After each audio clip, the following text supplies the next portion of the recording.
एक दिन गौतम बुद्ध अपने शिष्यों के साथ ध्यान कर रहे थे। तभी एक साधारण किसान उनके पास आया। उसके चेहरे पर चिंता की लकीरें थीं। उसने बुद्ध के चरणों में प्रणाम किया और कहा, भगवान, मैं बहुत परिश्रम करता हूं, लेकिन जितना अधिक मैं बोलता हूं और दूसरों को समझाने की कोशिश करता हूं, उतने ही कम परिणाम मिलते हैं। कृपया मुझे मार्ग दिखाइए। बुद्ध ने किसान को ध्यान से देखा और कहा, पुत्र, मैं तुम्हारे प्रश्न का उत्तर दूंगा, लेकिन पहले तुम मेरे साथ जंगल चलो। किसान सहमत हो गया। बुद्ध उसे लेकर जंगल के एक शांत स्थान पर गए, जहां एक बड़ा तालाब था। तालाब का पानी बिल्कुल शांत और साफ था। बुद्ध ने किसान से कहा, इस तालाब में एक पत्थर फेंको। किसान ने वैसा ही किया। जैसे ही पत्थर तालाब में गिरा, पानी में हलचल होने लगी और लहरें बनने लगी। कुछ समय बाद पानी फिर शांत हो गया। बुद्ध ने मुस्कुराते हुए पूछा, अब क्या देख रहे हो?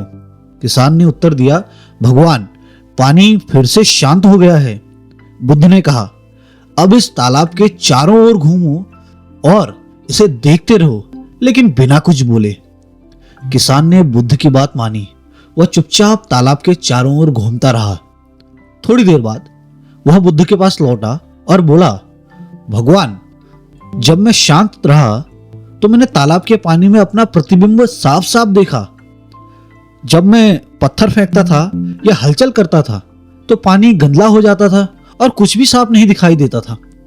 बुद्ध ने कहा, पुत्र, यही तुम्हारे प्रश्न का उत्तर है।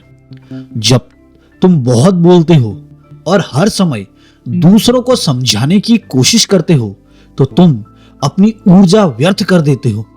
तुम्हारे शब्दों से लहरें उठती हैं जो तुम्हारे विचारों और कर्मों को धुंधला कर देती हैं। लेकिन जब तुम कम बोलते हो और शांत रहते हो तो तुम अपनी दिशा स्पष्ट देख पाते हो। उन्होंने आगे समझाया, सफलता उन लोगों को मिलती है जो कम बोलकर अधिक करते हैं।